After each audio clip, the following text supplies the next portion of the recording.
the Comma in Sports Network.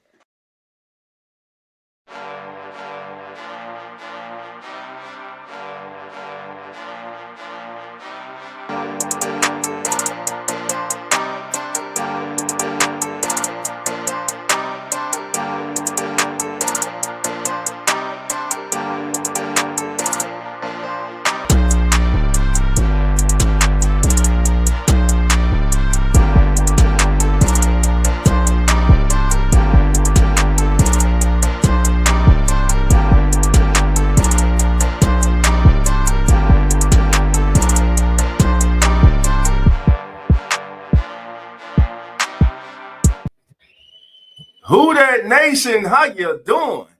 Come on in. Take a seat. Sit back. Relax. Put your feet up. Grab a drink and let's talk Saints football. Y'all know what time it is. Time to keep it real. Let's go. Family, family, family. The doors are now open, so you already know. Come on in.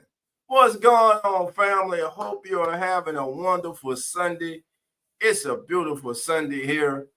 Gorgeous outside, sun shining, but it's just cold right now, baby. It's cool out there. That wind is blowing, baby. It's cold out there, baby. And it's only going to get worse as the week goes on. But anyway, baby, I'm Dolph Jackson, your host of the Keeping It Real Who That Sports podcast, and also a member of the Come On In Sports Network. Well, family, I told you your boy be back today. And listen, we going to keep on talking about our newly hired coach, Kellen Moore. And we're going to jump into some of the interviews that the New Orleans Saints have reportedly had for their defensive coordinator position.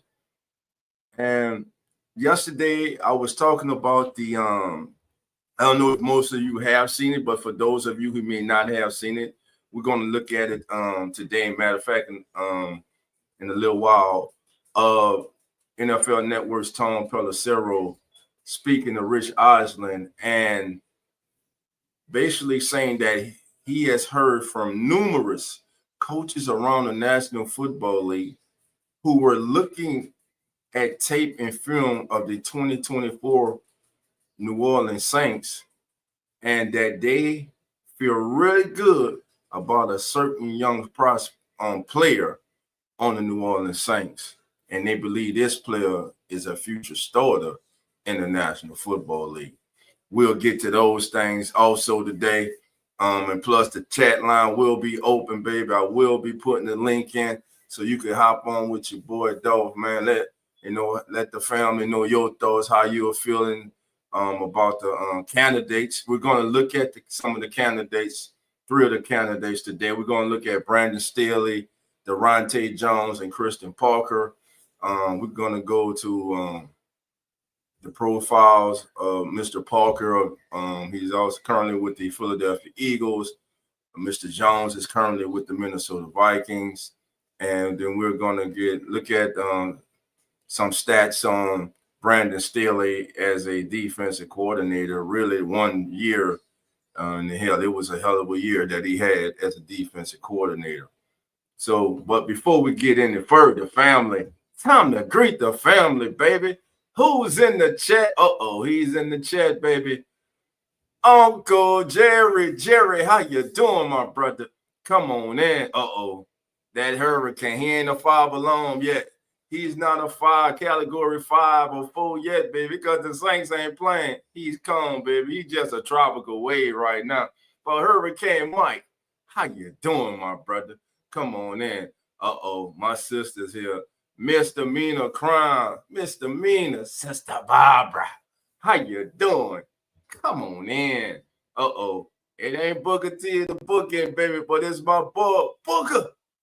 Booker R. Booker. How you doing, my brother? Come on in. Who else we got in here? Hey, Tim.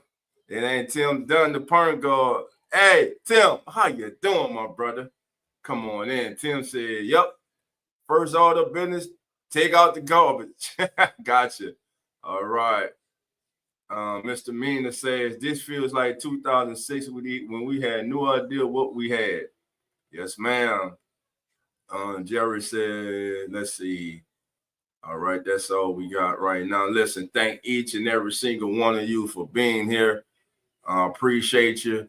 Now, family. Now, yesterday, remember, we were talking right now. The New Orleans Saints coaching search is well on the way. And 3 gentlemen have been reportedly interviewed or going to interview. One has been interviewed yesterday, and two will be interviewing today. Staley, I believe, is going to be interviewing today, and Kristen Parker and the former LSU defensive coordinator, Deronte Jones, I believe it was yesterday that Mr. Jones interviewed. Matter of fact, let me check that to make sure that I'm accurate with that fact. This Curtis, I know Albert Greer had reported it. Let's see. Yeah, so they met with Deronte Jones yesterday, and they are meeting with Brandon Staley and Kristen Parker today. So former LSU defensive coordinator and Vikings DB coach Deronte Jones yesterday interviewed for the job with the New Orleans Saints as defensive coordinator. Now let's take a look at Mr. Deronte Jones, his role with the Minnesota Vikings. Currently, he's the passing game coordinator and defensive backs coach. Let me share that with you, and we're going to take a look at this together. All right, get that up there for you. All right, there we go, family. This out the way. Y'all think the trash truck coming for the garbage. Woo! Never know. I know one thing. He came to that press conference prepared for any questions about Derek Carr. And he went on other shows and he had the same answer on every show. I like the way he conducted that. Rose City, Rose, how you doing? Come on in. Rose in the building. All right, family. So here we go. Deronte Jones. Let's read on Mr. Jones. Currently defensive back coach, passing game coordinator for the Minnesota Vikings. Deronte Jones entered his 4th season with the Minnesota Vikings as defensive backs coach and his second as passing game coordinator. He brings more than 2 decades of overall coaching experience to head coach Kevin O'Connell's staff, spanning the high school, collegiate, and professional ranks. Prior to joining the Vikings for a second stint with the team in 2022, Jones spent 1 season with LSU in 2021. He originally entered the NFL coaching rankings with the Miami Dolphins as assistant defensive backs coach in 2016 through 2017 and spent time with the Cincinnati Bengals as secondary cornerback coach for 2 seasons. That was 2018 to 19. All right. Under Jones, I'm skipping down here. I'm going right here. Let me highlight the area I'm reading so y'all can follow me. Under Jones' guidance, Vikings safety Karen Bynum and Josh Metellus achieved career numbers in 2023. Bynum posted career highs in tackles, 137, passes defense 9, forced fumbles 3, and tied his career best mark in interception 2. His 137 total tackles led all Vikings defenders and were the most by a DB in the league in 2023. Metellus started a career high 17 games after combining for just 3 starts from 2020 through 2022. Lining up at more than 10 different positions on defense, he recorded single season career highs in tackles, 116, tackles for a loss 7, sacks 2.5, and forced fumbles 4. Jones also oversaw, let me get this, let's go down and go do this one here. Jones also oversaw the development of 3rd-round draft pick Mekhi Blackmon. During his rookie season in 2023, Blackmon appeared in 15 games, making 3 starts and tallied 41 tackles, 3 for a loss, 1 interception, and a fumble recovery. He was the only rookie to tally at least 8 passes defense, an interception, and a fumble recovery during 2023. Now, let's get a little more on Coach Jones. In 2022, Jones coached a secondary that finished 3rd in the NFL in pass defense. 87 and tied for 10th in the league for interceptions, 15. Jones coached cornerback Patrick Peterson, future Hall of Famer, who recorded the 6th most pass defense, 15, and 8th most interception, 5 during that season. He also coached safety Harrison Smith to 5 interceptions, tying his single season career high. Jones became the defensive coordinator, defensive back coach at LSU for the 2021 season, helping linebacker Damone Clark earn second-team All-American honors, be selected as a finalist for the Buckets Award, and win SEC Defensive Player of the Week twice on the season. During his time at LSU, Jones coached Derek Stingley Jr., one of the best young corners in the National Football League, currently plays for the Houston Texans, who was selected 3rd overall in the 2022 draft. There we go. While leading the Vikings defensive backs in 2020, the team ranked in the top 10 in the NFL in interceptions. Jones helped Smith tie his career high with 5. With the Bengals, Jones aided in the development of young players, including cornerback Darius Phillips, a late-round draft pick who led Cincinnati with 4 interceptions in 2019, despite only playing in 8 contests. Jones previously worked with 2 seasons with the Miami Dolphins as an assistant defensive back coach in 2017. Helped safety Rashad Jones to a team high 12 tackles and a berth in the Pro Bowl. In his first season as a professional coach in 2016, Jones coached Miami's defense that recorded 16 intercepts, 3rd most in the NFL. Miami also ranked 4th in the league in 3rd down defense, allowing opponents to convert on only 36.15% of their attempts. Now, just a little bit more about Jones, his history and everything. Let's read it on out, baby.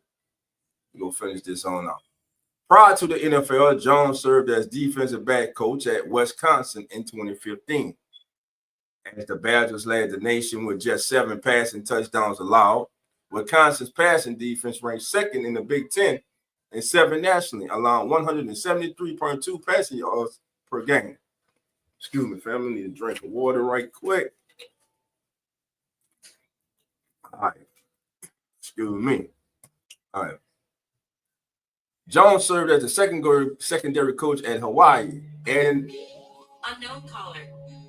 the title of assistant head coach in 2014. Jones helped improve Hawaii's passing defense by 62.1 yards per game as the Rainbow Warriors went from 85th nationally in 2011 to the 11th best passing defense in 2012. One thing looking at his resume and his accomplishments is as a DB coach, man, everywhere he has went, he has had success. He has been successful in that genre. The Capitol Heights, Maryland native, so he's from the state of Maryland, also had earlier coaching stops he's been in the CFL, Montreal Alouettes of the Canadian Football League in 2011 as the defensive back coach, and with UCLA in 2010 as the cornerbacks coach. He was named assistant head coach, defensive coordinator at Bowie State from 2005 to 2009. His defense finished in the top 3 nationally in 3 of 5 seasons. And prior to his time at Bowie State, Jones served as defensive coordinator at 2 Louisiana high schools. I'm going to mess it up. Jarrett 2024 and Franklin. Man, hold on. I know darn well. Let me see something. Hold on, fam. Gina Rett in 2004 and Franklin in 2003. He also spent the 2002 season coaching safeties at Nicholls State University after beginning his coaching career in 2001. As a graduate assistant at Lenoir Ryan in North Carolina, Jones played 4 seasons as a defensive back at Morgan State before earning his bachelor's degree in 2001. So that's Durante Jones, who they interviewed yesterday for the defensive coordinator job. Now, if he doesn't get the defensive coordinator job, from that resume right there, I think he'll be a solid candidate for the DB coach, secondary coach. But hey, he has a gig. He's on the team that went 14-2. So would he consider a move? If not a step up, would he consider a lateral move as a DB coach? Only time will tell. All right. Now, that's Mr. Jones right there. Now, let's see. Got some more family members coming in the building. All right. I see my boy Ro already.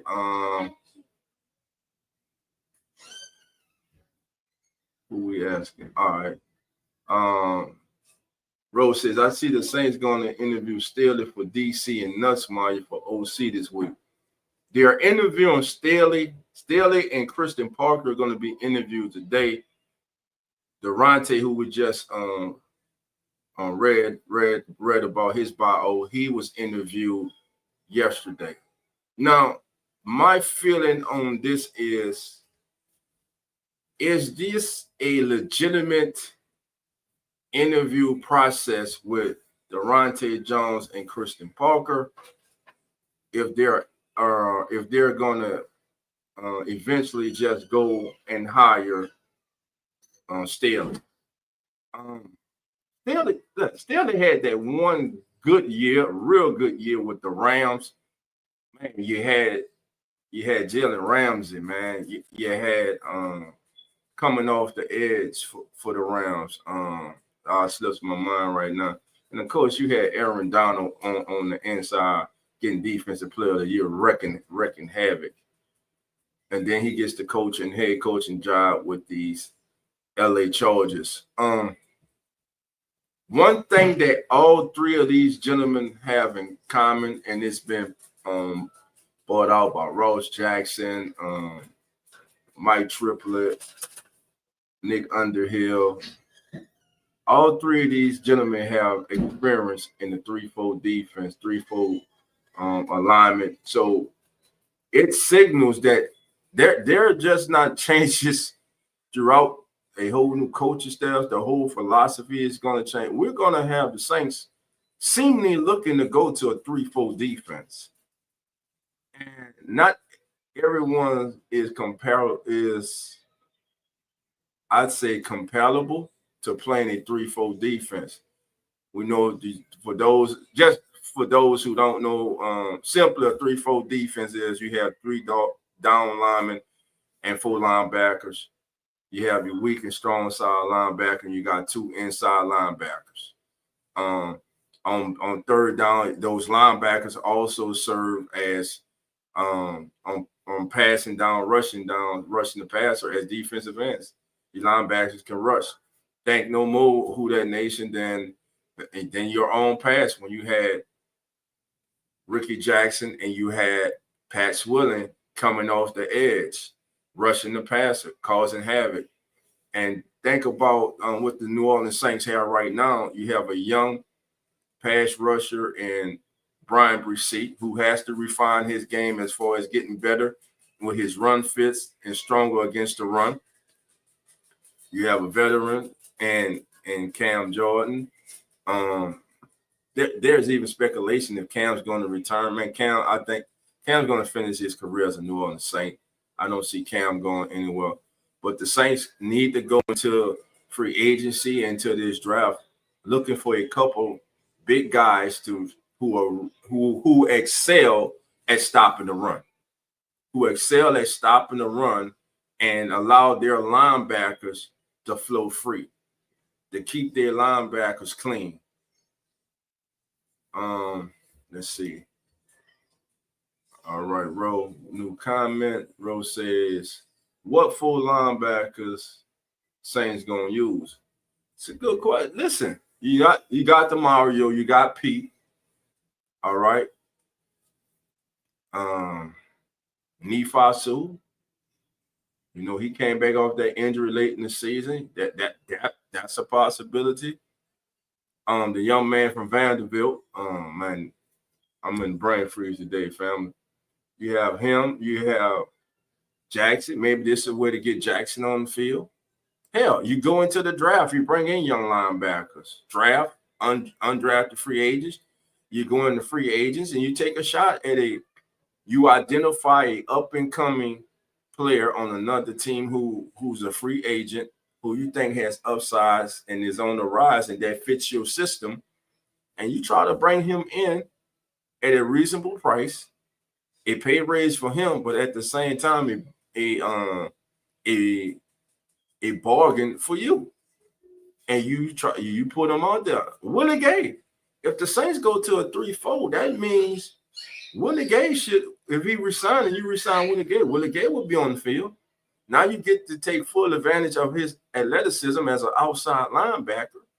Him, Pete Werner, Demario Davis, and hey, that last linebacker, maybe we select them in this April's draft.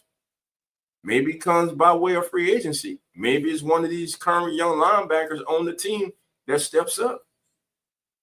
If Willie Gay goes, then hey, that's two positions open. We know for sure that if they do go to a 3-4, most likely DeMario and Pete Werner are going to be your two inside linebackers, hands down. With that scenario, hope that answers your question, Ro. Offhand, and we'll take a look at the roster too before we get out of here, man. And let's see if we can identify some possible candidates. But right off the top of my head, because remember, not this season, but the season prior to this season, before he got hurt, Nephi Sewell had forced his way onto the field, man. He was playing good football. He was impressing. And then the young man got hurt. Of course, he came back at the latter stages of this past season to get out, which was good to see. So, and then next year he'll be another year removed from that injury. So his knee, he should be stronger. So definitely looking for this young man. Mr. Meaner says, I think the 3-4 might be better for the personnel we have. It could be. Hey, maybe that's something that Kellen Moore and the Saints Brain Trust have sat down and came up with, hey, I think the current personnel that we have, the 3-4 defense will work for what we have currently on this team. Does this get a player like Isaiah Foskey a better opportunity to get on the field and display his talents? Because in the 4-3, I mean, he just wasn't getting the job done. I mean, he was on special teams, but hell, you a second-round pick. We didn't pick you to play on special teams. We picked you to contribute damn sure more than special teams.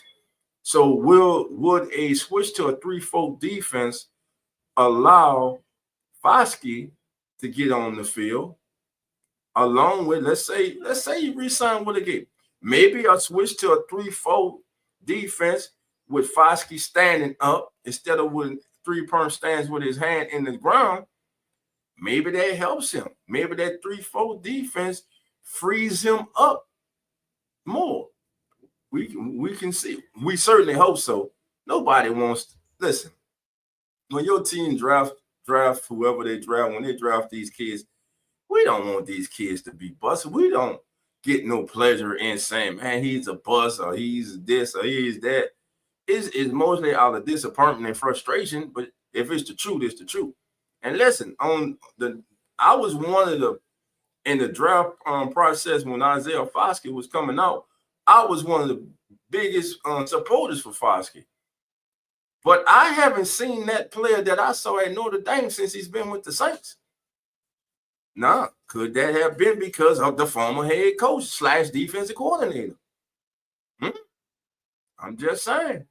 All right. 504, Cole, how you doing? Cole says, I think you shop Werner and Olave to see what you can get. If you don't like the offers, don't trade them.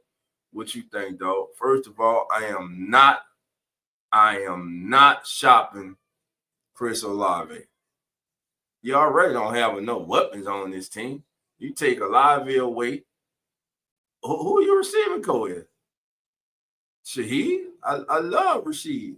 Rashid is not ready to be a number one receiver. Hell, Chris is a borderline number one receiver. Chris got to stay healthy, first of all. Most importantly, he has to get through an entire season healthy. and he has been considered the #1 receiver for the Saints. Man, he got to accept that challenge every single week. He got to be that dog.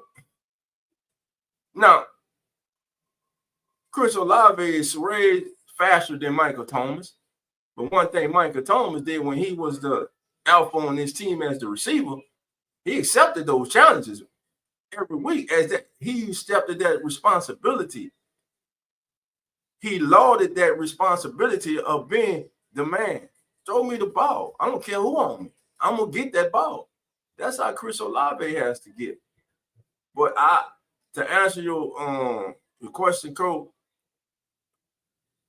first, I'm not trading Warner either, because what do we have in our linebacker room currently as we speaking? We don't know how this roster is going to come mini camp, come training camp after the draft. We don't know how this roster is going to look. But currently, as it is constructed, I'm not giving away good, solid players to get unknowns right now. I can't do it. I know when healthy what I can get from Chris Olave. I know when healthy what I can get from Pete Werner. Pete Werner has not been a bust by no means. I think a lot of us put some high expectations on him, and he didn't meet those expectations. But he hasn't had a terrible career as a New Orleans Saint. Pete Werner's been solid. He's been solid. Jamario just continues to defy the age of time right now. But eventually he's going to have to about 1 or 2 more years. So they got to find a replacement for him. Willie Gay. Remember last year when we signed Willie Gay, we were excited about the possibilities of what the Saints can do with Willie Gay, and possibly putting Willie Gay, Pete Werner, and Demario Davis in the Saints base 4-3 set on the field at the same time. It never accumulated. We never saw it. Never. So that's another thing. Coach goes on to say, I will be happy with, y'all telling the quarterbacks. At number 9, let me ask you, listen. If Shador, I'm gonna tell y'all who I like. I like that kid from Syracuse. Yeah, kid from Syracuse, man. He's intriguing. He's an intriguing prospect, man.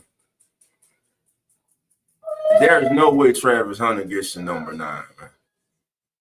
There's no way. Now, if some miracle he's sitting there in the Raiders at 8 and the Raiders don't take him, do the Saints run that card up to the board and select Travis Hunter? Travis Hunter, Kool-Aid McKinstry, Alontae Taylor, Alfred Payton. I'm talking about Alfred Payton. Young undrafted free agent Payton. So there are a lot of ways to go. Coach says, Chris soft to me, dog. I like the kid from Arizona. Olave is really good too. 91 in my opinion. I'm not gonna call him soft because he's getting injured, man. I can't call no football player soft, bro. Now, if you're in the NFL playing football, bro, you ain't soft. You ain't soft. If you out there getting hit in car collisions all day, every day for a living, you ain't soft, bro. And I understand you say that we're undersized and not great in coverage. A lot. You know what? Zach Bond reported. Remember Zach Bond wasn't great in coverage? But see what happens when you go to the right situation and the coach uses you the right way, you in the right scheme, he takes advantage of your skill set. Now the kid's a damn all pro. I'm just saying, man, I'm not giving away any talent. Olave needs to wear, Tim Dunn says, Olave needs to wear a Goyen cap on his helmet. You might be right about that. because all his injuries come from when his head hits the ground. It's just that simple. Tim also say McMillan from Arizona, I believe it's McMillan from Arizona State and Genty. Listen, if Genty is there at 9, I would not be mad. How about a running back room of Alvin Kamara, Genty, and a healthy Kendre Miller? What a good problem that is to have, huh? 3 deep. All right. Alex Smith. Alex, how you doing? Come on in. Don't sleep on Jalen, folks. Okay. Jalen who? Alex, give me your last name. What Jalen are you speaking of? I'm not sure for my clarity. Thank you for being here, my brother.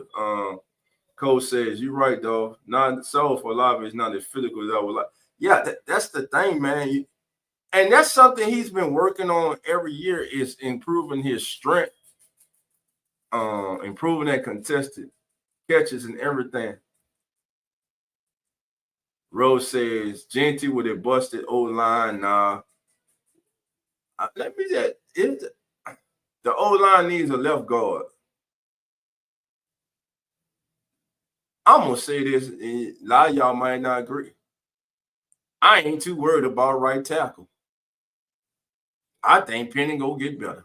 He got better this year, and I think this year he go get even better. Brandon Nugent coming in, taking over.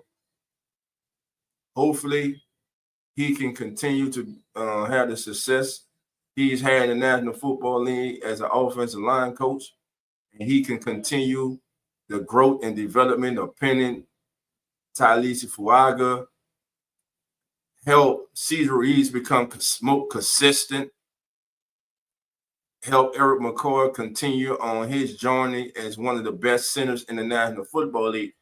We need a left guard. Now, if the Saints were to decide to move on from Cesar Ruiz,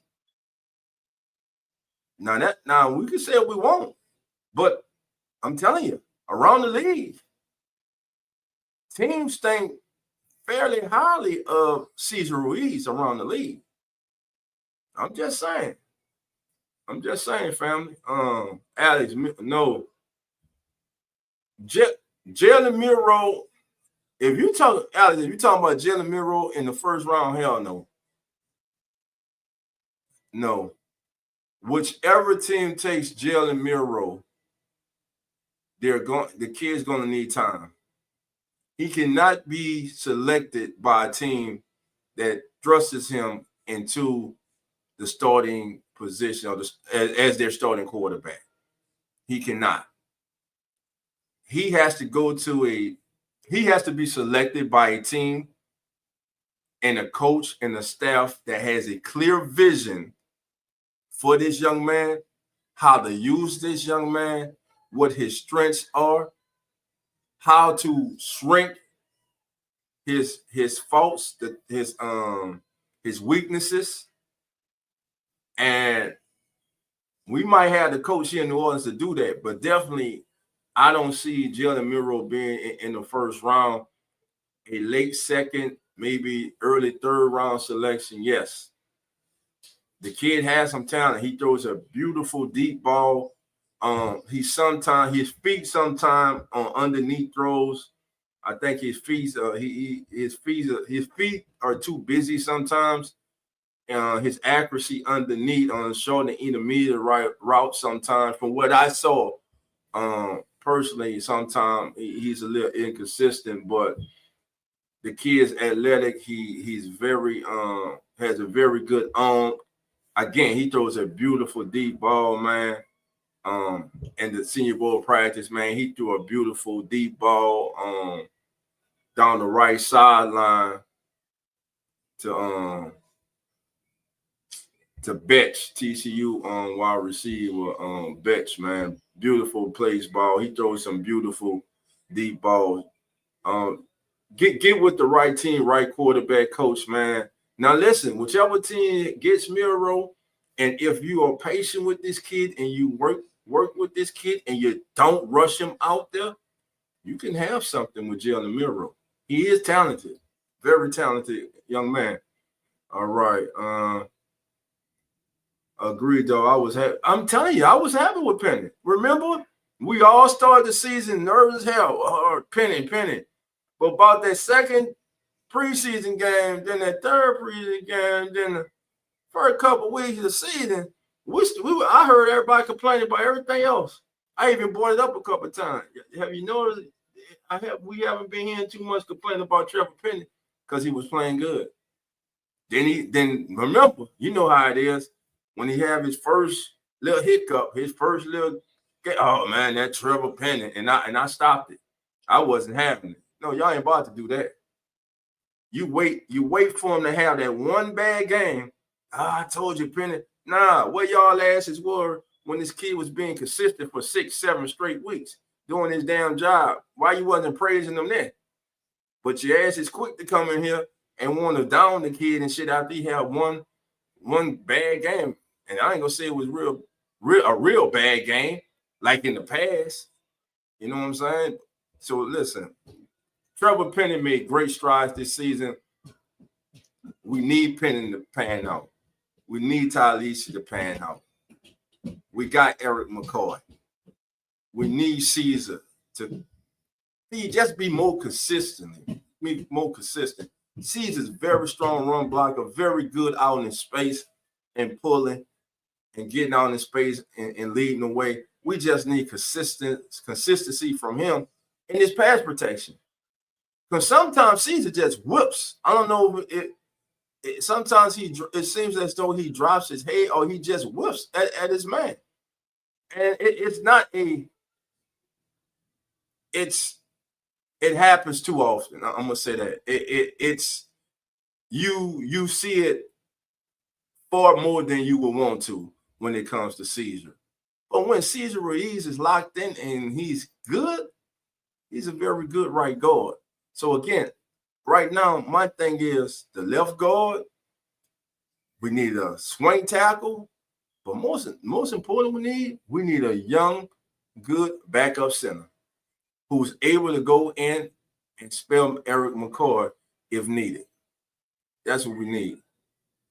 All right.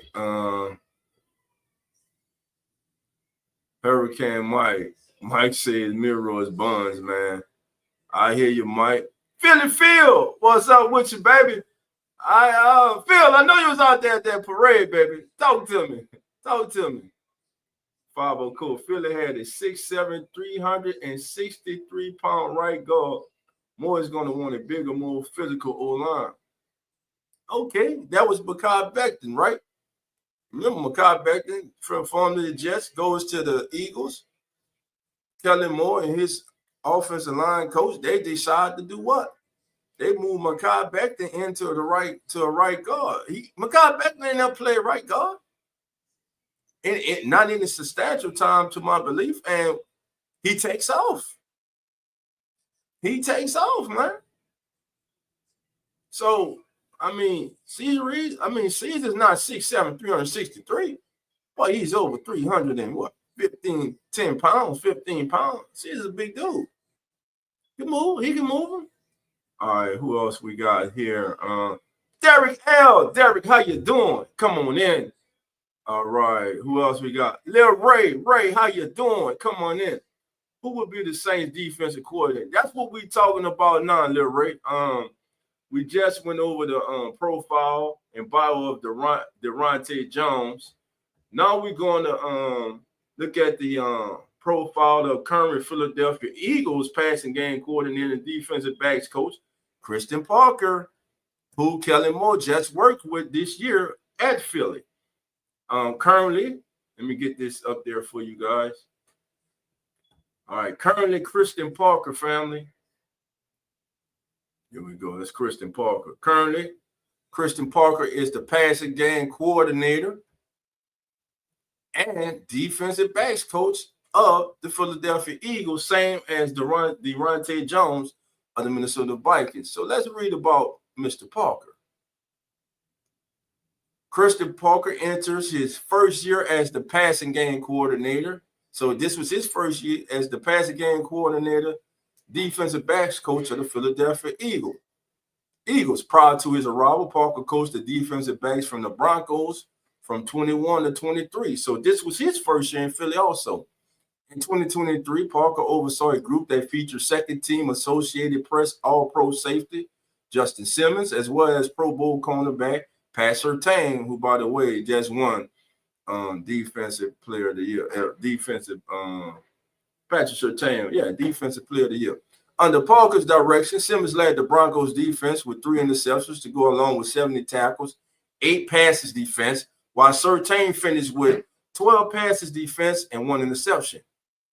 During the 2022 campaign, Parker guided a secondary to help the team finish 7th in the NFL in yards allowed per game at 320.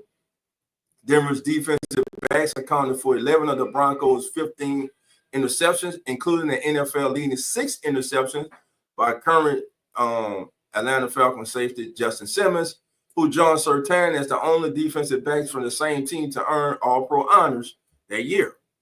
In his first season with Denver in 2021, Parker assisted a unit that was 8th in the NFL in total defense, allowing 326 yards per game. He additionally led Simmons to his second All-Pro campaign while mentoring Surtain to all-rookie recognition from the Pro Football Writers of America. Before joining the Broncos, Parker spent his first 2 seasons as a defensive quality control coach with the Green Bay Packers. That was 19 and 20. In 2020, he helped cornerback Jair Alexander collect his first All-Pro and Pro Bowl accolades after logging 13 pass breakups and 1 interception.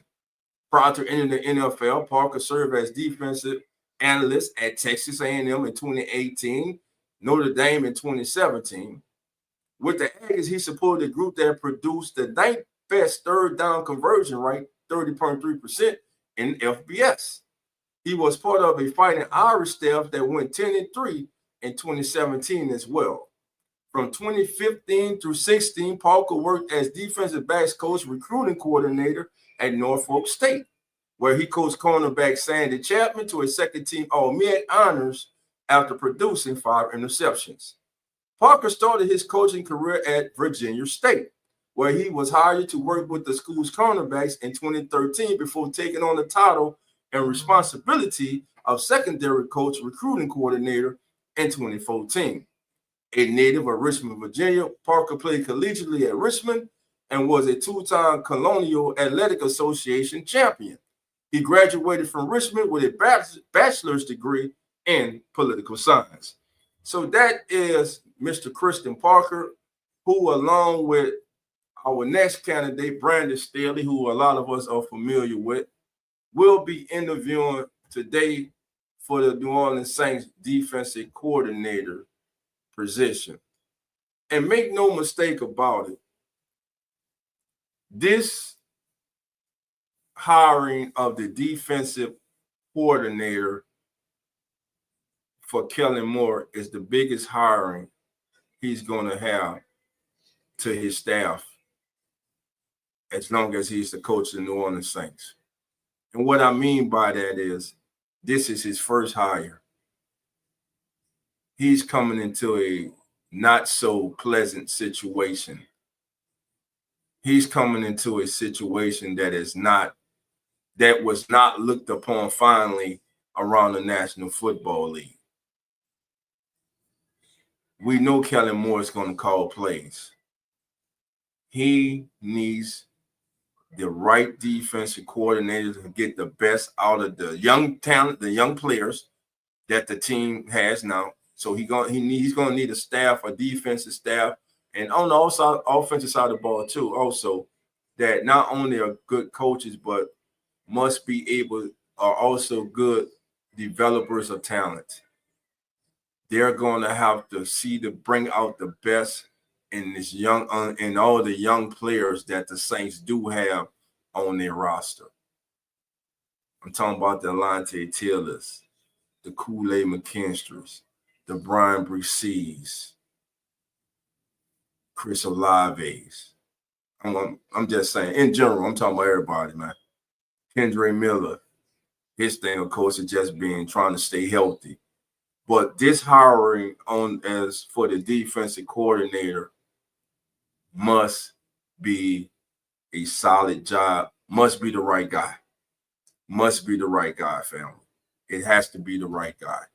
And the two gentlemen, we are Durante Jones, Christian Parker, very impressive resumes, very successful secondary coaches. We see now the final gentleman who is up. We're gonna go to footballreference.com and we're going to take a look, as you can see here, the coach career of Brandon Staley, and we're going to start here. Staley as the defensive coordinator. Remember, in the NFL, he was a 1 year. He was defensive coordinator in the NFL with the Rams in 2020. Now, this was the stats. They had the number one. Let me make sure it's up there on the screen for you guys. All right, just want to make sure we was up there. Here we go. They had the number one defense in punch force and number one defense in yards allowed. Now, his defense that year,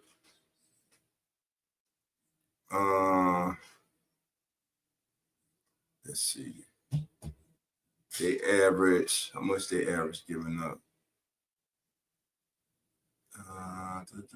Let's see.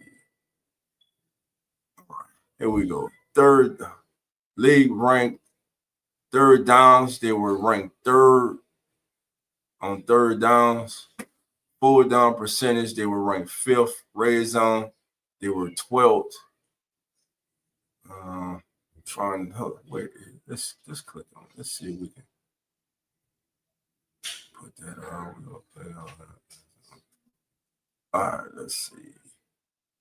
So they forced 10. I know they had 10 turnovers, forced more than 10 turnovers.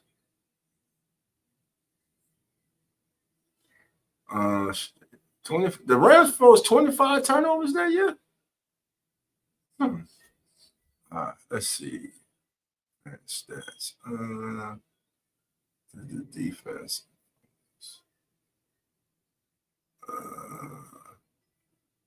Let's go defense.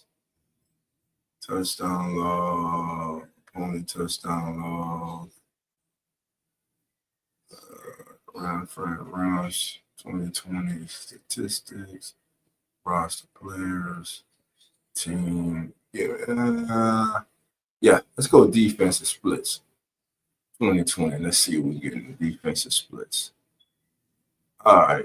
So this is under Staley in 2020. We got splits by downs, splits by quarter. We're going to take a look, splits by yards to go, splits by downs and yards to go, splits by field position.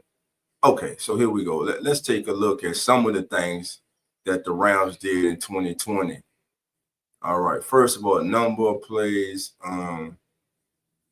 They was on the field. So that's really talking about the offense there.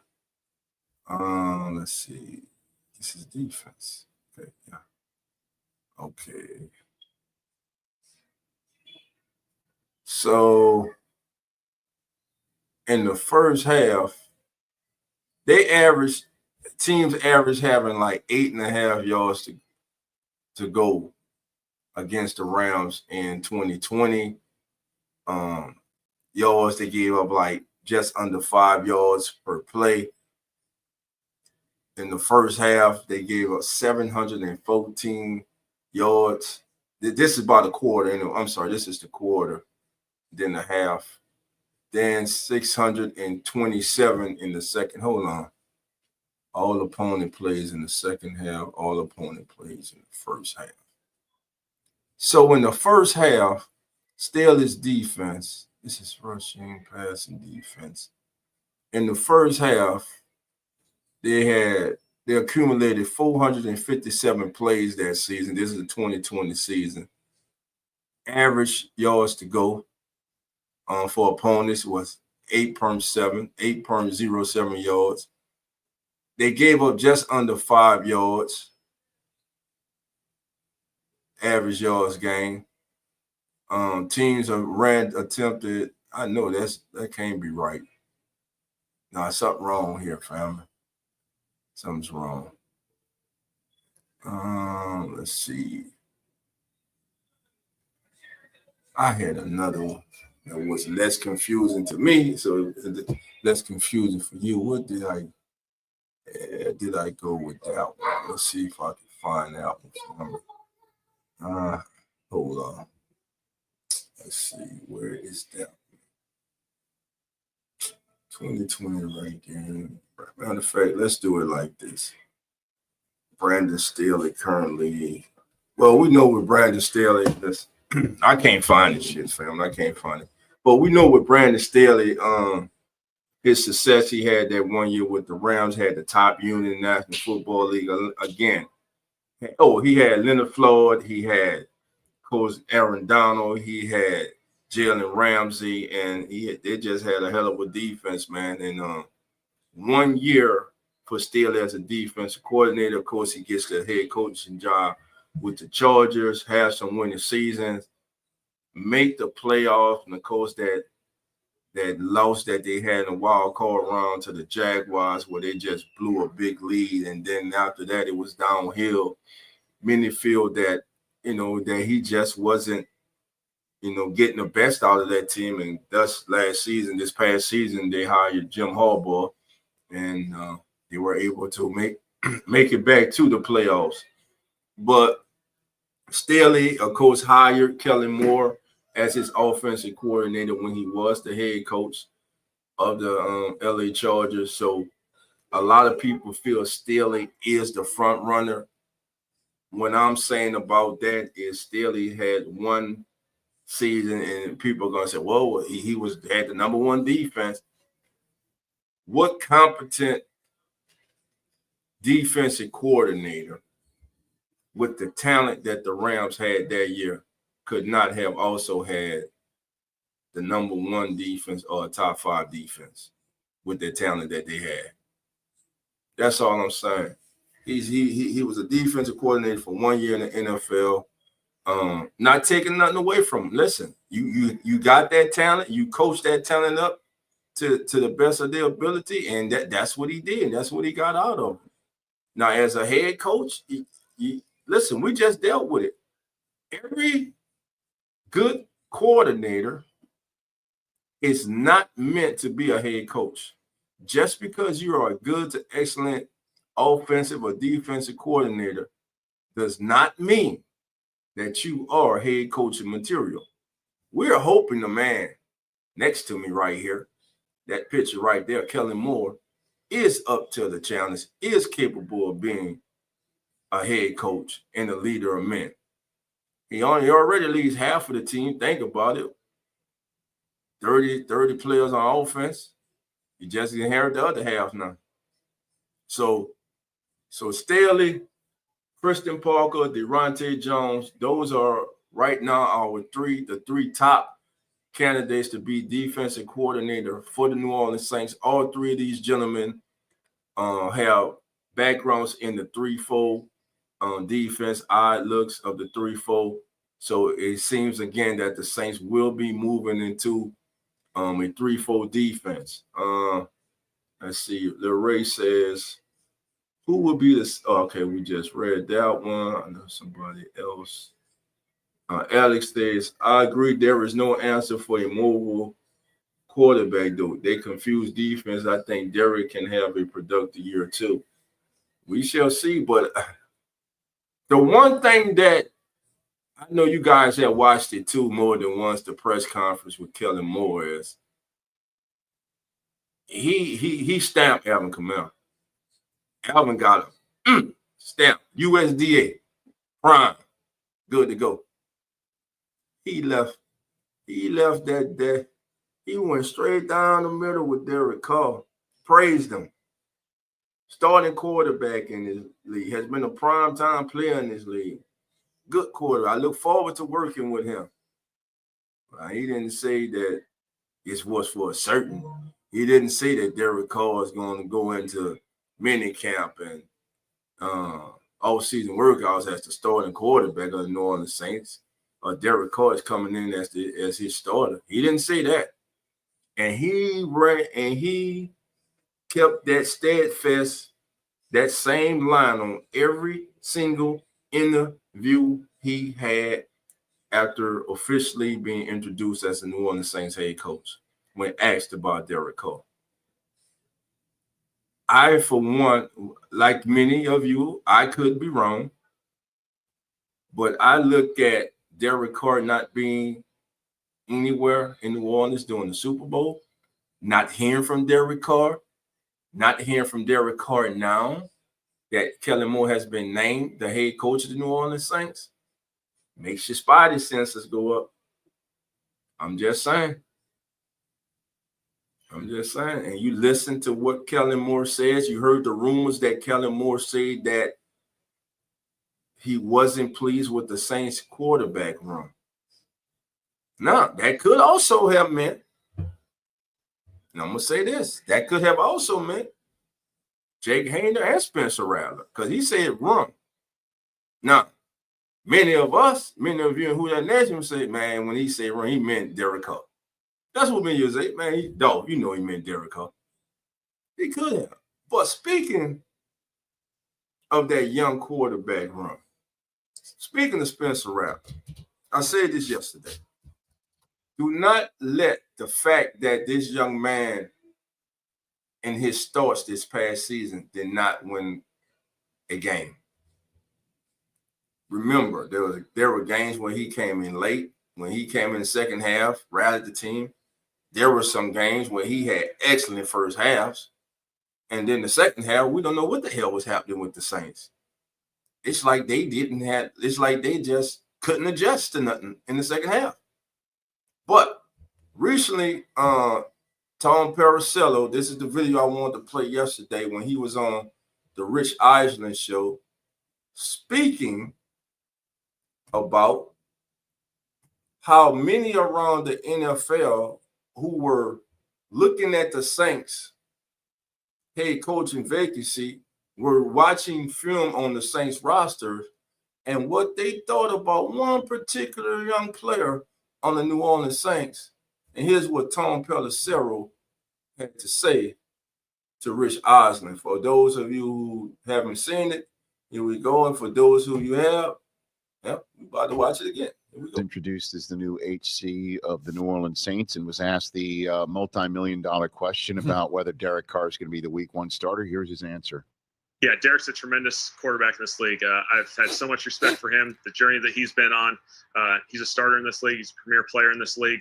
He's had a great journey, obviously going from Fresno State to the Raiders and now here. Really excited to team up with him.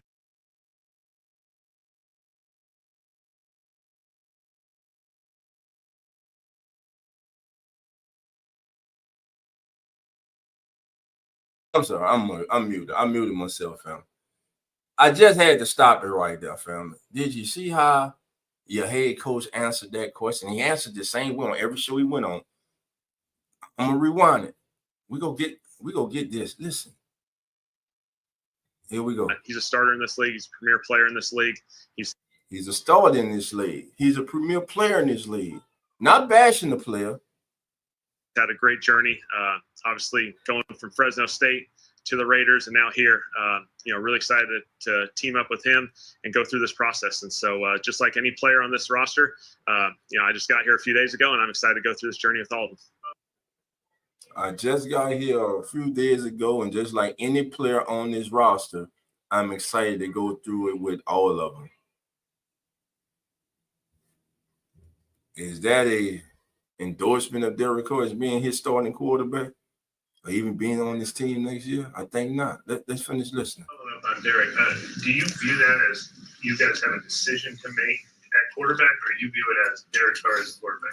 I view it as Derek Carr is a tremendous starting quarterback in this league. Fortunate to have him. Man, shout out to Mike Triplett, man, New Orleans football. Mike and Nick, man, they be asking the questions you be wanting to know. Mike just came straight out. Man, that was G, man. That was straight G stuff right there, man. Listen to Mike Triplett. Quarterback, or you view it as Derek Carr as a quarterback? I view it as Derek Carr is a tremendous starting quarterback in the. Oh, family, did you catch that one more time? I'm excited to go through this journey with all of them. Here we go. On Derek, do you view that as you guys have a decision to make at quarterback, or you view it as Derek Carr as a quarterback? do you view it as you guys have a decision to make? Better yet, might just come straight down the pipe with it. Or do you view Derek Carr as your quarterback? And here's what our head coach said. I view it as Derek Carr is a tremendous starting quarterback in this league. Fortunate to have him. Wow. And we're excited to go through this process. Oh, and you hear Rich Eisen and Tom Pelissero. You heard Rich Eisen say, "Oh boy." So I'm gonna rewind it down. Then I'm gonna let it go when they start talking about this young player on the New Orleans. You guys have a decision to make at quarterback, or you view it as Derek Carr as a quarterback? I view it as Derek Carr is a tremendous starting quarterback in this league. Fortunate to have him. Wow. And we're excited to go through this process, as we build this roster together. Again, I'm meeting these guys for the first time the last few days. Really excited to meet more of them, and this will be a lot of fun. I mean, that answer is as non-answery by giving an actual answer as I've heard in quite some time, because one would think when he's sitting down with Mickey Loomis and Gail Benson, the conversation of what are we doing with Derek is brought up. For him to basically say, I'm beginning a process with him. That's my reading of the tea leaves. You would know more of the tea. So spill it. There are guarantee mechanisms in Derek Carr's contract. As part of this, there would be a potential restructure if he stays. I would also tell you this. There are a lot of people. Remember, a ton of coaches watch Saints tape this offseason, right? That's what I want because they have a coaching vacancy and people are studying the roster. I heard a lot of positive things from those coaches about Spencer Rattler. Oh. This ain't coming from Dolph. This ain't coming from Nick. This ain't coming from Mike. This ain't coming from Ross. This ain't coming from TJ. This ain't coming from Big Q. This ain't coming from Chris. This ain't coming from Matt. Tom Pelissero. I have heard from numerous coaches around the National Football League, because the Saints had a head coaching vacancy, who have viewed Saints film tape and believe that who? Tom, I need you to tell who that nation once again. To tell you this, there are a lot of people. Remember, a ton of coaches watch Saints tape this offseason, right? Yeah. Because they have head coaching vacancy and people are studying the roster. I heard a lot of positive things from those coaches about Spencer Rattler. When they went through the tape, and they saw a guy who looks like he can be a potential future starter in the league. When they went through the tape, they saw a guy who looks like he can be a potential starter one day in the NFL. Could that one day be coming this season? Could Spencer Rattler be the starting quarterback of the New Orleans Saints? Will the New Orleans Saints move on from Derek Carr? Once Kellen Moore gets his staff together, the all-important hiring of his defensive and offensive coordinator. His offensive coordinator most likely is going to be Doug Nussmeier, someone he can run things off, someone can help him come up with the week's game plan. On game day, as we all know, Kellen will be calling the plays. And then on defense, he has to have that complement. He has to have that strong person on defense. That person that first of all is able to motivate the guys over there. Won't have those guys wanting to play for him. Wanting to be successful for their coach who puts them in position to be successful, who plays to their strengths, who listens to them, takes into consideration things that they suggest and implements those things into the game plan. That's the type of player, the coach that's going to be needed on the defensive side of the ball, a communicator and a person that is able to develop talent. Develop. The Saints have to develop the young talent that they currently have on the team. You have to develop it. If it ain't good enough, you bring right now. The Saints have 9 picks in the draft. You select all 9. You bring all 9 in. If you hit on all 9, my God, how the franchise is fortune turning. But if you hit on 5 out of those 9, let's say 5 out of the 9 become starters, and 7 out of the 9 are key contributors, you just change your franchise around. But I'm gonna let Tom finish speaking about this with Spencer Rattler. So I wasn't the only one this season, watching Spencer Rattler play and saying, you know what? That kid there's something about that young man.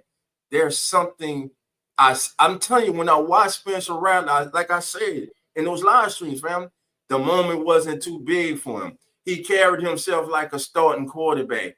He carried himself like, hell, I was a first-round pick, not a fifth-round pick. He carried himself like, I belong here. I belong in this moment. That's what I saw. And there was some throws that the kid made during the season that were like, damn, that was a hell of a throw. You know? So let's finish this up. Then we go get ready. Last year, I was at the Monday night game when they got shut out by the Packers.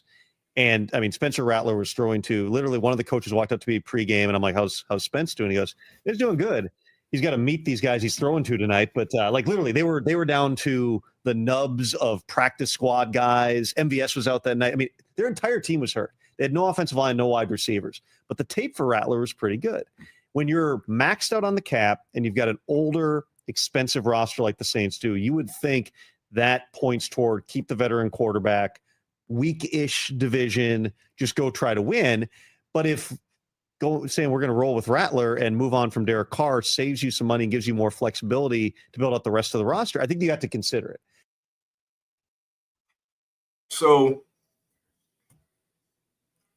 the tape, man, these coaches were impressed by the tape. Not he say, but by the tape, a young Spencer Rattler. And what Tom is saying is, look, Derek Carr already say he's not taking a pay cut. And I'm with the man on that. Y'all can say what y'all want. Oh man, the offer he's for the team, he'll take a pay cut. Let your boss come to you and tell you to take a pay cut, and let me say, oh, let me hear you say, okay, boss, I'll take a pay cut for the betterment of the team, for the rest of the employees here. Bet you your ass ain't taking no pay cut. Why you want this man to take a pay cut? Now, the Saints will have to restructure his contract. Now, they can restructure in a way to make it a better tool to make him tradable to a team. Now, personally, I would trade him. I would trade Derek Carr. I would move on from Derek Carr, and I would either go with Spencer Rattler, or if Kellen Moore and this team draft a young quarterback, or let's say they bring in a Justin Fields. I'm just saying, I would roll with that my first year in New Orleans. I would rather that than Derek Carr, because Derek Carr was brought to the Saints to win the NFC South, which he has failed to do. Had winning seasons, just had one. And to me, Derek Carr has not been bought into being in New Orleans. Plain and simple to me. Now, I'm not going to do like most judge this man's toughness. Man, everybody in the football league, like I just said earlier, is tough. I ain't about to call nobody playing in the National Football League soft. None of them dudes soft, man. None of them dudes is soft. Not a one of them. You know? All right, family, we're being joined now by the co-host of the Keeping It Real Who That podcast, the one and only, the legendary Coach Rock. Coach, you ready? Oh, I got the edge. You took yourself off. There you go, Coach.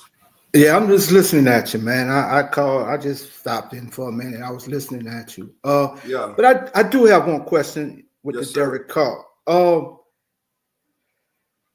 If the Saints could trade him, let's just say, I don't care, for a 6 or 7 round pick, but get the other team to take half of the money off that book to where it wouldn't cost them so much, and that other team absorb most of the salary, half of it. How you feel about that? Ain't no team gonna eat that salary, Coach. Well, I mean, not all of it, though, but take some of it. They're not gonna take none of it, Coach. Why would you? Because evidently the Saints, first of all, the Saints, if that's the case, the Saints don't want him there. They don't want him here. They want to get him out the building. Now, if the Saints cut him or keep him, it basically gonna cost him the same thing.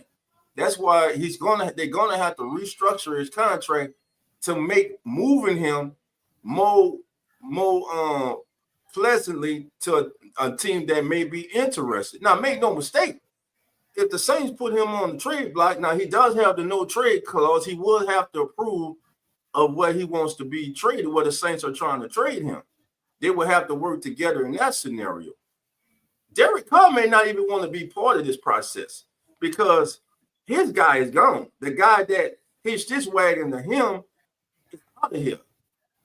And I'm sure behind closed doors around in the NFL circuit where we're not privy to be, I'm sure Derek Carr actually knows how Kellen Moore and the Saints feel about him and vice versa, and the NFL world knows too.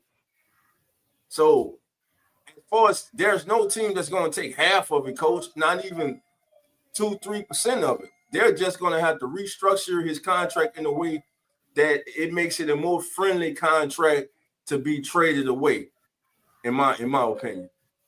Okay. That's my opinion on that.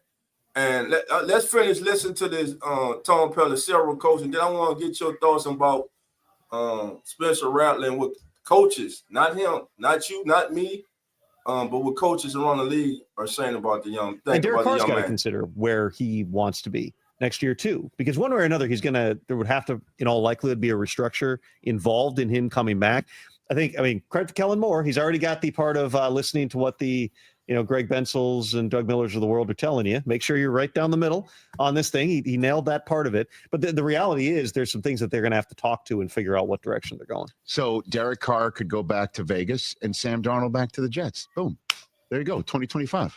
And Rodgers back to the Packers to back up Jordan Love. No, that one I don't think. Why wouldn't the Jets go after Derek Carr? They tried to. They told him he was going to be a Hall of Famer if he went there. And Aaron Rodgers is on the screen. Connective tissue, though, with Derek Carr, there was Todd Downing, who had coached him with the Raiders, and Todd's now the receivers coach for the Patriots. So I don't know that the Jets are back in the Derek Carr bucket. I'm not saying it's impossible, but probably less likely this time around than it was a couple of years ago. Now you want Derek Carr as a backup like you forgot Joe Milton won you that final game of the year? Don't forget, man. That was the Joe Milton game. Don't forget the Joe Milton game. First-round pick for Joe Milton. Be honest, Tom. A first-round pick? Second. How about a third? I said. All right, that's enough of that. So yeah, so there we go, family. All right.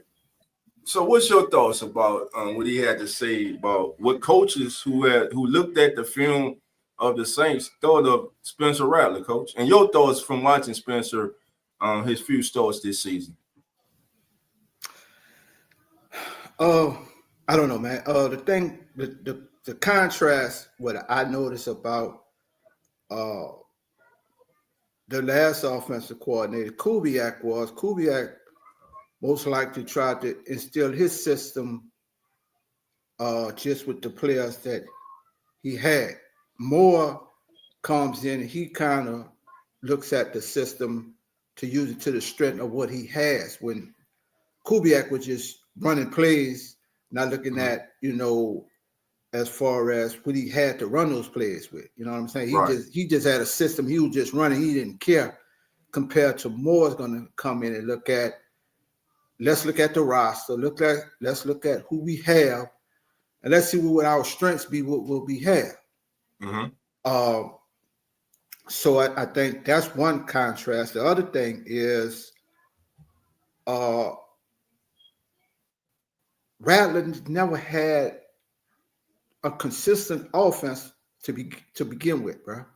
Yeah. Every week it was a different receivers, different this. The offense was never intact for him really to have a whole, let's say, 2 games with a consistent offense, bro. Right. Starting offensive line. Yeah. And I think going all the way back to this, even before we talk about, and I heard this addressed on a couple of podcasts, the Saints have to go back and look at their doctors and their staff, bro.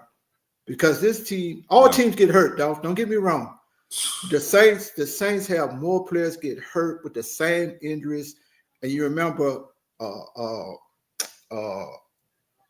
what what's the receiver? He complained about it. Michael Thomas. And it was other players complained about this, man, about the doctor staff. Even your boy, he played there, played at McDonald 35. He even sued the Saints a couple of years ago.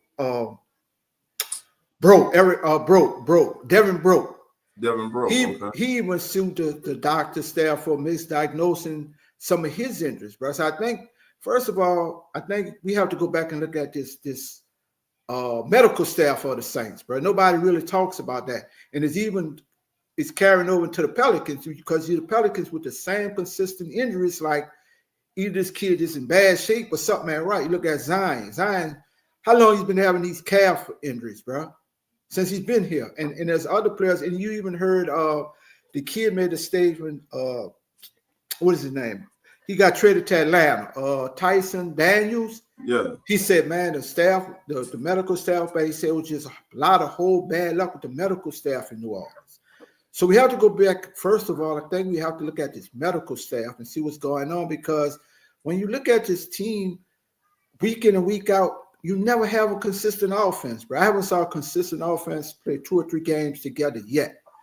We don't know week to week who the hell the receiver gonna be.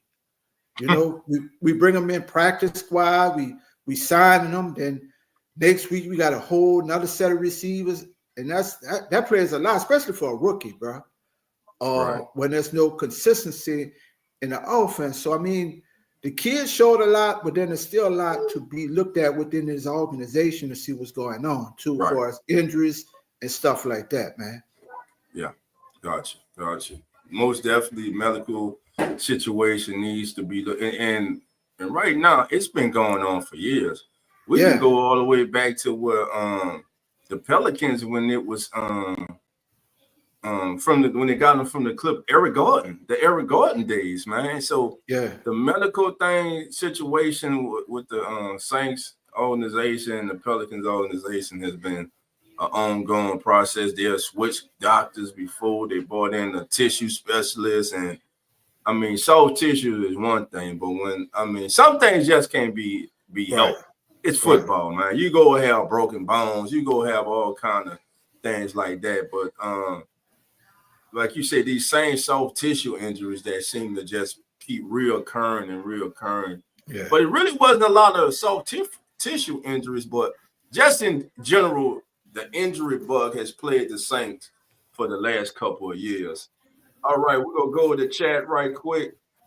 Mr. Mina says a broken leg is a contusion for the Saints medical staff.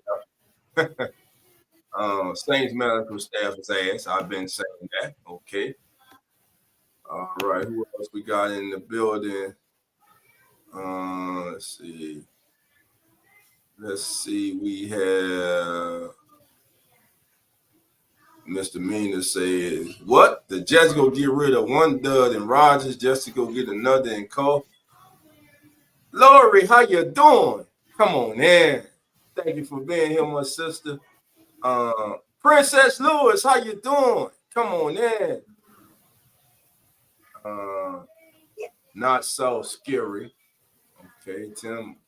Every time DC takes the podium, he brings up his charity. I'm tired of hearing it. Got you. Every time on Derek Carr. I mean, hey, man, that's something positive. Now, Jason says can't trade him. They're going to cut him and they're going to roll. Jason, they can trade him. Why can't they trade Derek Carr? They can trade. They're gonna have to. Regardless, to get salary cap compliance, they're gonna have to restructure Derek Carr's contract. They got to touch it. He's gonna get the same money. It's just gonna be restructured in the way that he gets it. Like it won't be a pay cut because he's not taking it. If they cut Derek Carr, guess what? They still own the books to pay Derek Carr that money, or that a bigger lump sum. So they're going to try to restructure it. So cutting him or restructuring his contract, trading him, they can do either. They can trade him, they can cut him. But in any scenario, restructure is going to have to be part of it. They will have to restructure Derek Carr's contract moving forward. All right, Jerry says, what up, Coach Rod? Jason said, read between the lines, he wasn't even at the Super Bowl. That says right there he won't be here about Derek Carr. If you heard me a minute ago, Coach, and before I even came on here and I said it, I just been thinking about this the last couple of days, Coach. Coach, you haven't heard from Derek Carr. We doing Super Bowl week. You didn't hear from Derek Carr. Kellen Moore was named head coach in New Orleans Saints. You still haven't heard from Derek Carr. We know Derek Carr is back home in California. Could Derek Carr and the Saints already know that they're parting ways? Could they be working behind doors because he has that no trade clause to try to find a trade partner, first of all, that benefits not only Derek Carr, but most importantly, the New Orleans Saints?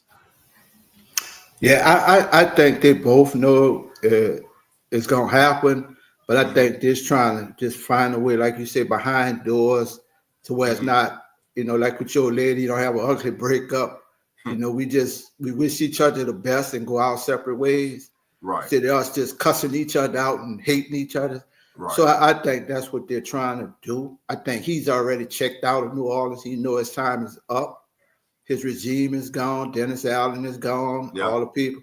He knows that. And I think they're just trying to find ways to go and make it very business-like and professional-like to where it's not an ugly scene and there's no, shots taken at each other and just wish each other well. Yeah, mutual understanding. Right. It just didn't work out in New Orleans. Just didn't work out. All right, family, there are 59 of us here today. Thank you all for being here and joining Coach Rock and myself. Please do us a favor, family. We're trying to get to that 1,000 subscribers. Look, we had, 871 last time I checked, family. We got 60 in here now, family. Do your boy a favor. Go to Keeping It Real Who That Sports Podcast. If you're already here, man, hit that subscribe button. Join the family. Come on in. And also, family, don't forget while you're doing that, also hit that like button and come on and join the Come On In Sports Network. That's right. Your new place for sports is here. The Come On In Sports Network, home to uneducated sports talk, real fan sports. Beware the Stampede, the future home of the Hit Zone. Eagles Talk with TJ. And the Keeping It Real Who That Sports Podcast. All right, friend. And also coming this season is Come On In Bills, which will be hosted by Jeremy and Learns. Those brothers, they are true Buffalo Bill fans, and nobody circles the wagon like those Buffalo Bills until they play in the Kansas City Chiefs. I'm just saying. I'm just saying, man. Shout out to Jeremy and Learns. I know they watch it like that damn dog. All right, Booker says, doesn't he have a no trade? Yeah, Booker, he does have a no. That's what I was saying. He does have the no trade clause in his contract. So he will have to be on board and in agreement with where the Saints, which team the Saints are trying to trade with. So again, they're gonna have to work hand in hand, and it's gonna have to benefit both parties. On this trade, most definitely. I hate that in them contracts, bro. I still don't understand why Mickey Loomis would even do that contract. Why would you give Derek Carr a no trade option in his contract? Derek Carr, like this was good. I don't know, man. That was just a bad move. Alex says I think he's going to be the starter, Derek Carr. Hey, listen, it might be. We don't know. Everything right now is all speculation, man. All we can do is sit back, watch how this unfolds, man, and we'll see, man, because nobody knows how this is going to end. I did put a scenario in my head from what Alex just said. I really think he possibly could be the starter, and what I was thinking the offensive scheme would be with Moore. He takes a similar blueprint of what Philadelphia. He revitalizes that line to get bigger, get physical, and possibly just me. Now, don't nobody quote me on it. He drafts like with that 9th pick Gentry from Boise State, and he just becomes a power football team. and just goes to a short passing game where Derek Carr doesn't even throw a ball a lot until I think maybe next year when that contract kind of gets up. But I think he may go to just more of a power football team, bro. He restructures that line and just becomes power football and, just a short passing game, but more running than with Derek Carr slinging the ball all over the field, man, until, they can move in another direction off that money. I did think of that process. Now, Derek, I will say this. We say we won't. Derek Carr excels in play action football. So them becoming a power team, like you're saying, a running team, and him being able to go and use play action off of that.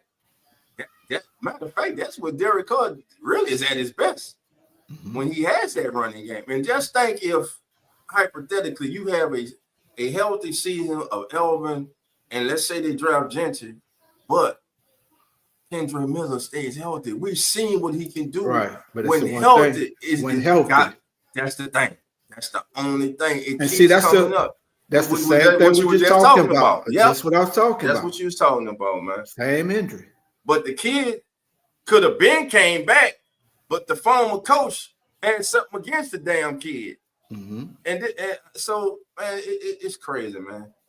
It's crazy. Oh, Sister Misdemeanor, we hope you feel better. Sister Misdemeanor said she's fully recovered from COVID. We're glad to hear that, my sister. Glad you're doing better. Take it slow. Take it slow. Take your time. All right, family. Again, I need y'all to hit the hell out that like bell. We got 61 people in here. All my family members on X, I need y'all to come on over. Subscribe to the Come On In Sports Network and the Keeping It Real Who That Sports podcast. Tim, what you mean? Tim, what you mean? Stop it. Talk to us, Tim. Tell me what you mean. Stop it. Tim says, stop it. Stop it about what, Tim? Junior Badass says, if Derek Carr on this team, he will be the backup like Cousin is in Atlanta. Nah, I'm going to tell you why not. Cousin played his way into being a backup in Atlanta. Derek Carr has not played his way into being a backup in New Orleans. He has not. Coach, there you go. Tim said, Coach Thornton, Coach. I'm gonna let you answer that, Coach. Coach, be right back. All right. But yeah, Junior, to answer that, man, he did not. Kirk Cousins played his way out of being a starting quarterback in Atlanta. Derek Carr didn't play his way out of being a starting quarterback in New Orleans. Now, make no mistake about it. Derek Carr is the best quarterback New Orleans Saints currently have on their roster. That's no doubt about that. Coach. Tim said, Coach Thornton. That's what he meant, Coach. Okay. Like I said, I could see it, man. But like I say, your boy, he does have the formula. He saw how he won in Philadelphia, restructured the line, bigger, younger, through the draft. Then just go with a younger line and just power football. Like I said, you got Kendrick. If you get Kendrick Miller healthy, and you draft like a Gentry, you kind of preserve AK. Right. And you just play power football. And there's so much more you could do with AK. And you just play action off of him. You get your true number one receiver, big physical receiver, which they do have in the draft. You could get in the later rounds. And you just kind of play big boy power football. He saw that because, Moore was like more of throwing the ball. And then when he got to Philly, he saw what he had in Saquon, and he kind of put it in his hands. So, he does have the formula to come to New Orleans and kind of, run that type of offense if he wants, And what did you think about his endorsement of Alvin Kamara? Yeah, he knows there's a lot he can do with him. Yes. And he understands that, man. And like I say, if Kendrick Miller just get healthy and be consistent, and like I say, you're gonna have to have another punch. It's so much you could do with the AK and have two good running backs where AK doesn't get beat up so much, man, and preserve his body more and go with those two younger backs, man. So don't forget, Coach, they re-signed Clyde. Well, yeah, they got Clyde. Yeah, they did. Yeah, That's they another re-signed thing. Yeah, Clyde Edwards. He left. yeah. So I think that was a good re-signing, bringing Clyde back on a I thought they 1-year should have deal. signed your boy to another 1-year deal too. Who's that? As a number 2 receiver, Scantling. I think he came in, he was productive, and got him on a friendly cap type number for another year. You know what I'm saying? Him to go with a healthy Olave and Shaheed. And you get your number 1, yeah. Yeah. Now what we do need, coach, and I spoke about it on yesterday's coach. I'm show and I want to get your thoughts on it. We need tight ends, not a tight end. We need tight ends. Your thoughts on the Saints? Tight end. Most definitely, man. And there's a kid right there, Baton Rouge. Micah getting the 3rd round, 4th round. Taylor, Mason Taylor. You know what I'm saying? There are a lot of tight ends out there. I mean, they just gotta go just draft right, man. They gotta just sit down and just draft right. They've been missing out the last 2 years, 3 years, some of their draft picks, man. Hold on, Tim. Tim, you confusing us. First you say call stars, now you saying cut a trade. We've seen enough. So which one you at, bro? Which one we at? Now Tim says Rattler can hand off to. True. Junior Badass says he meaning Carr has already lost the locker room. I think it's Rattler time. What I think a lot of people, coach, are holding against Rattler is that he was a 5th round draft pick. I'm telling you, if Rattler was a 2nd round draft pick and was in the same scenario this season and was in the same scenario that he was this season, I think a lot of people in Who That Nation would feel a lot different and better about Spencer Rattler. But a lot of them found, coach, they put those blinders on and all they see is wins and losses. But as you stated earlier, they're not looking at the total picture. What was at this kid's disposal when he was out there on the field? As you say, he never had the full complement of starters for any game. And you heard Tom Pelissero say himself, he was at a Monday night game. And the kid, he told the coaches, and the coaches, like the kid had to go meet his damn receivers for the first time. So come on. Your thoughts, coach. I'd rather not say it, bro, on the show. Because the way I feel, though, the way I feel, the hell with people. Because this how people go. If you win, they're all in. If you lose, they don't look at the circumstances of why you lose.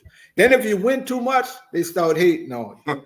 You know what I'm saying? So it's like, damn if you do, damn if you don't now, bro. And I'm just at the point with people, bro. Because like I said, the kid never had an offense that was intact the whole game, from the offensive line to the receivers to the running back. The kid never had a full offense. The Saints never had a full offense to really look at, man. But, you know, a lot of people just judging on the wins and losses, and, you know, they don't look at the full circumstances of what's going on and everything. Reed says, welcome to the show, Reed. Reed says if Rattler was in the same situation as Bo Nix, I wouldn't see no difference. Meaning what? Meaning if you put Spencer Rattler and Spencer Rattler could have did exactly what Bo Nix did, in my opinion. With a Sean Payton as his head coach instead of Dennis Allen and a healthy team around him. Yes, I'm telling you right now. Well, look, family, that's gonna do it for today's show. Coach and myself, we about to get on out of here.